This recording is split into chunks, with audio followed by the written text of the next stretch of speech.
Hello students, I am Aarti and I heartily welcome you all to my YouTube channel Aarti Education World. My dear students, in this video we will discuss about your ninth class social science worksheet number 77, which date is 28th of January 2021. My dear students, ये जो आपकी worksheet number 77 आई है, ये आपकी SST की, इसमें हम पढ़ेंगे पार्ट 4 का हम रिवीजन करेंगे, जिसमें हमें करने हैं कुछ क्वेश्चंस के आंसर। जो इसमें क्वेश्चन आंसर करने हैं 1 से 5 तक के जो आपके क्वेश्चंस हैं वो अति लघु उत्तर वाले यानी कि छोटे आंसर वाले क्वेश्चन हैं, उसके जिसमें आपको ज़्यादा से ज़्यादा 30 शब्दों तक आप इसमें लिख सकते हैं। फिर आपका जो प्रश्न नंबर 6 है, इसमें एक अनुच्छेद है, उसको पढ़ना है और पढ़कर 2 प्रश्न दिए गए हैं अनुच्छेद से, उनको सोल्व करना है। उसके बाद हम करेंगे आपका क्वेश्चन नंबर 7, क्वेश्चन नंबर 8 और क्वेश्चन नंबर 9 और 10। जो 8, 7 और 8 क्वेश्चन है वो 80 वर्ड्स में करना है, जो 9, 10 है वो आपके लॉन्ग क्वेश्चन हैं। तो चलिए स्टार्ट करते हैं आज की वर्कशीट विद फर्स्ट क्वेश्चन। पहला क्वेश्चन आपकी वर्कशीट में पूछा गया है, जलवायु क्या है? तो देश की प्राकृतिक स्थिति जिसकी गर्मी सर्दी का विशेष प्रभाव जीव जंतुओं आदि पर पड़ता है, वो क्या होता है? जलवायु होता है। तो बस इतना लिख दीजिए, जलवायु का क्या अर्थ है? देश की प्राकृतिक स्थिति जिसकी गर्मी सर्दी का विशेष प्रभाव जीव जंतुओं पर पड़ता है। ओके, फर्स्ट क्वेश्चन हमारा हो गया। Come to the second question. गर्मियों में उत्तर भारत के मैदानी भागों में चलने वाली पवन को क्या कहते हैं? तो सिंपल सा आंसर, चाहे आप लू लिख दीजिए एक वर्ड में तब भी 1 नंबर आपको मिलेगा, चाहे आप लिखिए गर्मियों में उत्तर भारत के मैदानी भागों में चलने वाली पवनों को लू कहते हैं, इतना लिख दीजिए तब भी 1 नंबर मिलेगा। ठीक है, चलिए चलते हैं अगले प्रश्न की तरफ। चेन्नई में अधिकांश वर्षा किन महीनों में होती है? तो इसका उत्तर क्या लिखेंगे? इसका उत्तर आप लिखेंगे, चेन्नई में वर्षा सितंबर से, जो अधिकांश वर्षा सितंबर से दिसंबर के मध्य होती है। हो गया हमारा प्रश्न नंबर 3। अब चलते हैं प्रश्न नंबर 4 की तरफ। दिल्ली में होने वाली मानसून की किस शाखा द्वारा होती है? दिल्ली में जो होने वाली वर्षा होती है मानसून की किस शाखा द्वारा होती है?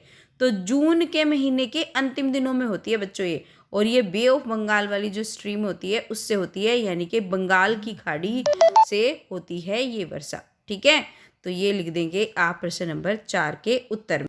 अब आते हैं अपने प्रश्न नंबर 5 पे। भारत में 400 सेंटीमीटर वार्षिक से कम वर्षा वाले 2 क्षेत्रों के नाम लिखने हैं। तो कौन कौन से हैं? आपका एक हो गया उत्तर प्रदेश और दूसरा हो गया राजस्थान। ठीक है, ये आपके प्रश्न नंबर 5 का उत्तर हो गया। अब प्रश्न नंबर 5 के बाद हमें पढ़ना है अनुच्छेद, फिर करने हैं उसके प्रश्न उत्तर। 2 लाइन का है, चलिए पढ़ लेते हैं फटाफट।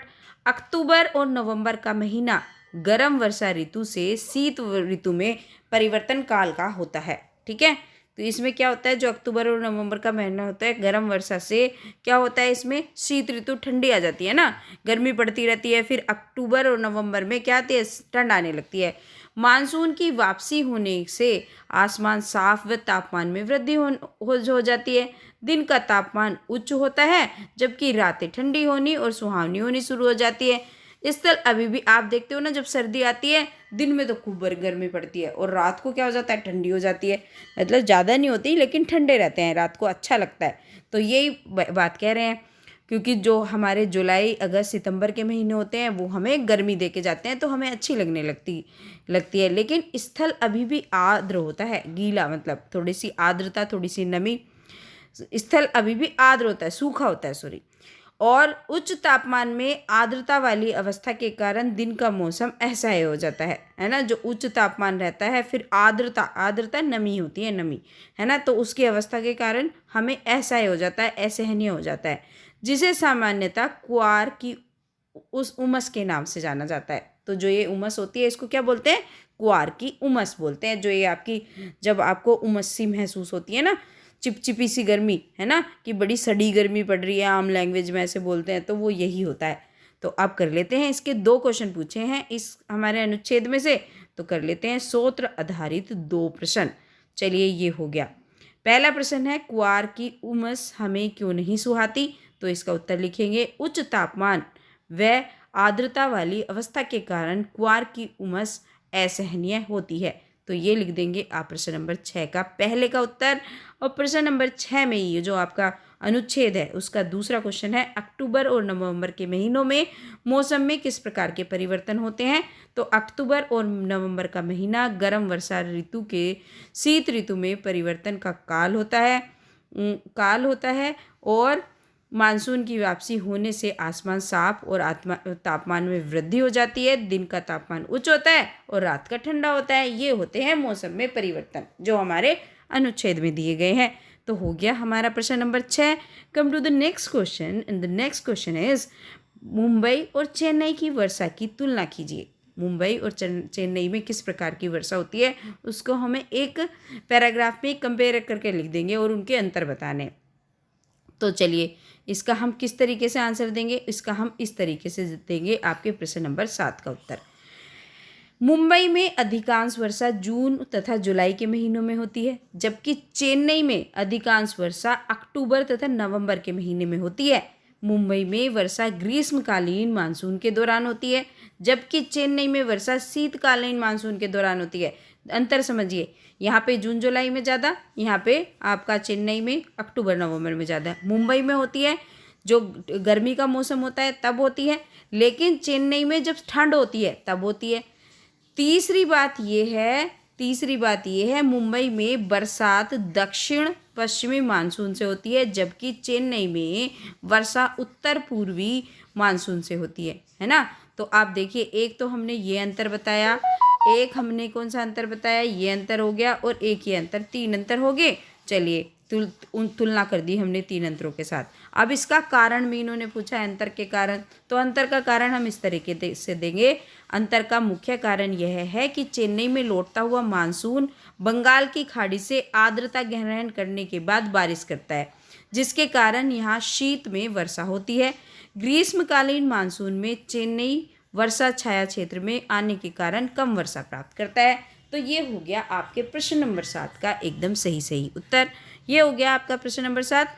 चलिए अब नेक्स्ट क्वेश्चन की तरफ चलते हैं and the next question is जलवायु और मौसम में क्या अंतर है, कोई 3 अंतर बताइए। तो बच्चों जब आपकी वर्कशीट आ रही थी ना, स्टार्टिंग में जब आई थी ये जलवायु और मौसम में, तो आपको पता होगा क्या होता है जलवायु और मौसम। अगर आप भूल गए हैं तो एक बार रिवाइज कर लीजिए।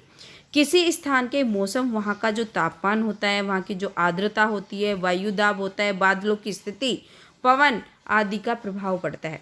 ये तो जलवायु होता है। जबकि किसी स्थान की जो जलवायु होती है, इन सब चीज़ों के साथ साथ अक्षांश, सौर प्रकाश, महासागरीय धाराएं, वायु दाब पट्टियाँ, तूफान, ऊंचाई आदि कई अन्य चीज़ों का भी प्रभाव पड़ता है। ठीक है, तो ये हो गया आपका जलवायु और मौसम। और भी किसी स्थान का मौसम समय के साथ परिवर्तनीय होते हैं, मौसम चेंज हो जाता है, जबकि किसी स्थान की जलवायु लगभग स्थायी होती है। अब देखो, आज बारिश होगी तो बरसात का मौसम है ना, सुबह को धूप निकल गई तो सुनहरी धूप का मौसम, शाम को फिर बहुत कड़ाके की ठंड हो गई तो ठंड का मौसम, ऐसे होता है। और जबकि जो जलवायु होती है, तो जलवायु एकदम से नहीं बदलती, धीरे धीरे उसे बहुत साल लगते हैं बदलने में। तो ये अंतर होता है।